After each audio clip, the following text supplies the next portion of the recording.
Well, Jerry and Anthony and I are over here where some of the rims are up on the wall, and we're going to talk about tire rims now.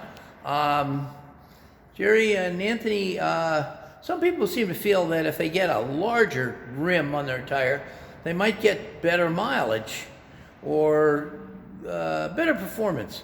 What's the truth about that, about expanding the size of the rim? You want to enlighten us a little bit on that one? Yes, well, that's not normally the factor around bigger rims and tires. That can lead into problems. Okay. Yes, it's good for the looks and stuff like that. But if you preferably stick with stock, that's my perspective on it. You see like these large rims back here.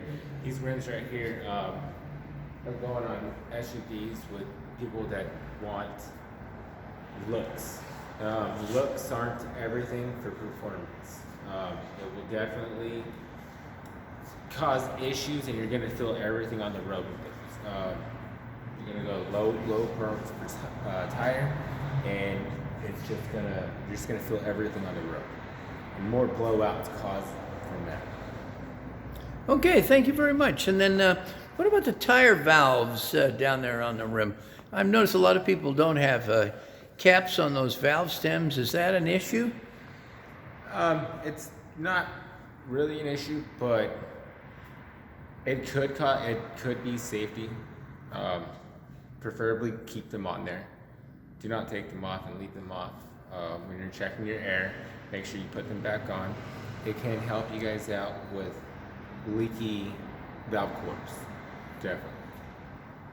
Okay, and keep the mud and the grime out of the valve cores maybe as well. Yes, sir. All right.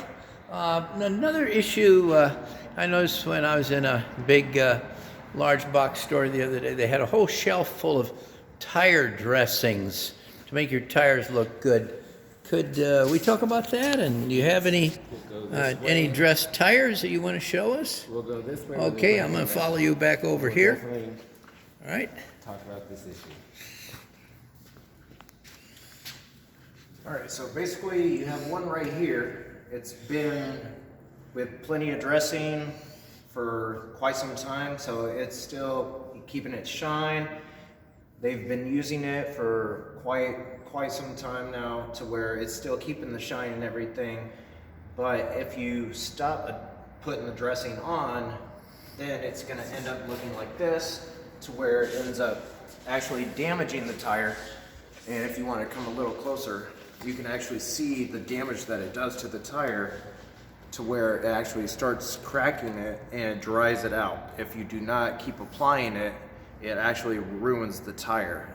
So by doing this product, it's a lot more so for looks, and if you do not keep applying it, it will ruin the tire, and it'll pretty much take about half the life away. I'd say 50% of the tire life. So by doing this, it's a lot of looks, but you have to constantly keep doing it over and over. If you stop putting it on, it will damage and ruin the tire. Okay, so once you're into doing it, you're refreshing for life on that tire. You pretty much have to constantly keep doing it. All right, now what about driving practices? Are driving practices, is that going to affect the life of your tire? Do you have any comments to make about driving practices? Definitely. Very, very big issue. You got some more examples you want to show us over We here? actually have some very, very bad ones that actually happened. Well, this could be caused from over-inflating your tires, under-inflating your tires, or slamming on your brakes in the freeway or anything that happens. This could happen. And this causes major traffic pileups or damage to your own vehicle. So definitely check your air pressure and drive safe. Make sure that you're not overexerting your tires. So this looks like a serious blowout here. When you get a blowout what do you do when you suddenly have a blowout and you're on the freeway? Is there a particular driving tactic that one should resort to? Do not slam on your brakes. Don't slam on your brakes. If you Okay, can folks. safely get to either side of the freeway, whichever is more accessible, just the smoothest and slowest that you can get to. Either the right side or the left side of the freeway. It doesn't matter which one, but whatever's safest. But do not slam on your brakes at Yes.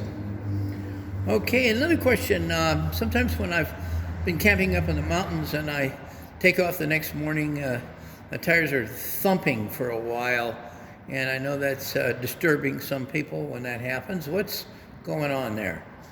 Well, that's due to weather changes. When you go from a cold environment and you start driving, like you let your car sit overnight, it will start losing air. When you start driving on it, it heats up and your air expands in the tire. So just drive on it just for a little while. Do not check your air right in the morning time. Drive it on a little bit. That will go away. Your air will expand, and it's nothing really big to worry about. Okay, those flat spots go away as the tire warms up then. Yes. Another issue that I've heard people talk about is in the old days, people used to get their tires either re-grooved or retreaded. Are they still doing that today to save money? No, sir, they're not. That is actually illegal to do in California. I don't know exactly where they do that at. Don't do that. It's not safe because you can end up like this. Definitely Okay. like this. This probably was a re-grooved tire, and it could easily go that way. And You just can't do it.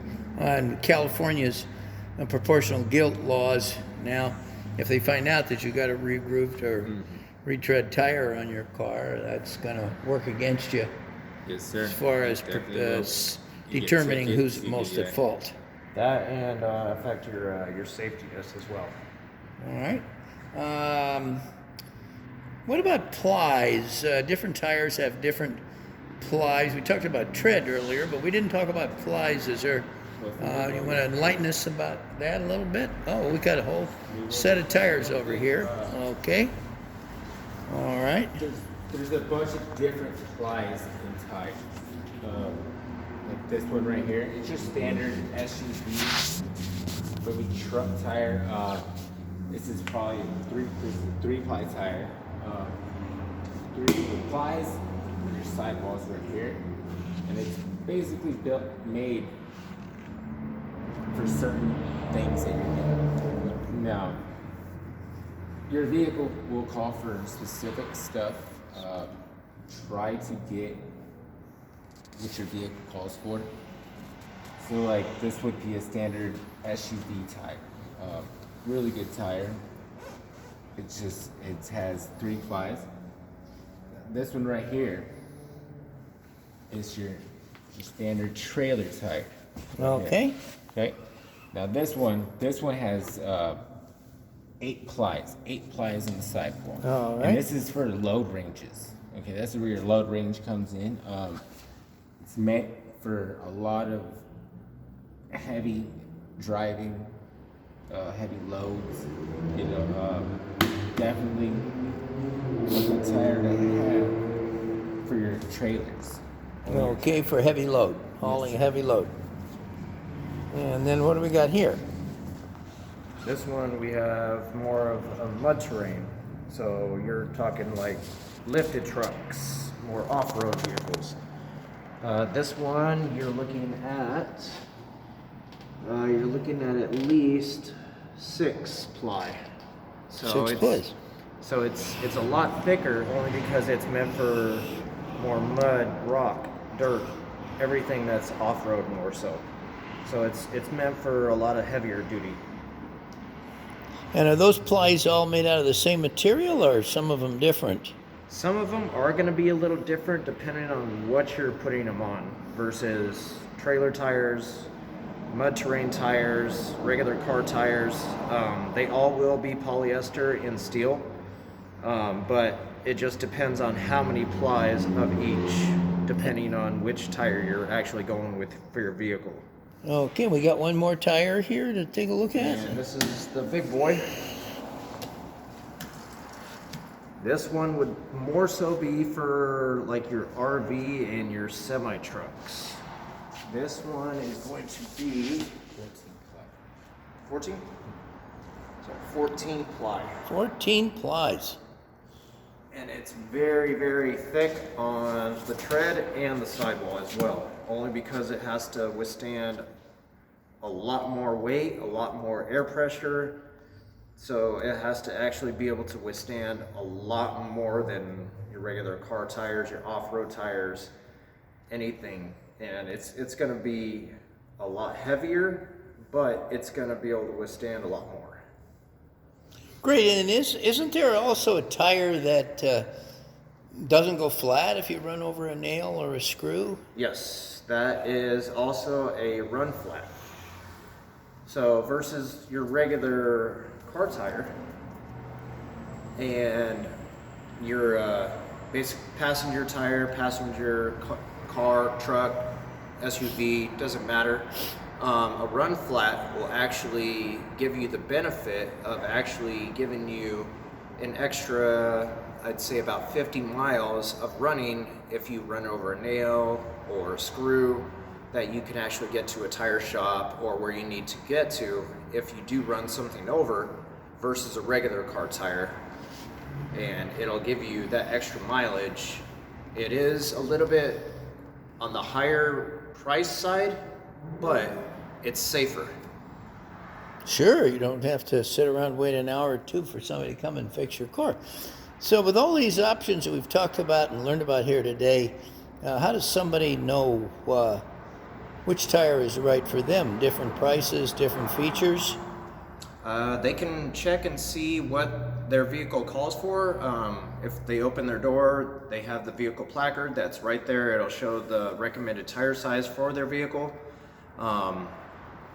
It'll tell them the speed rating. It'll give everything as far as the tire size, and from there it'll give them also the option if they want to do a regular passenger tire or if they want to do something as far as a run flat where it's going to actually benefit them to actually get them a little bit further. And if they come down here to A1, are you here to help them sort through all those options? We are here every day, 7 days a week, and we are open from 9 to 5 on Sundays, 8 to 7 Monday through Saturday. And If if you have any questions, we are able to help you guys out. Anything you need.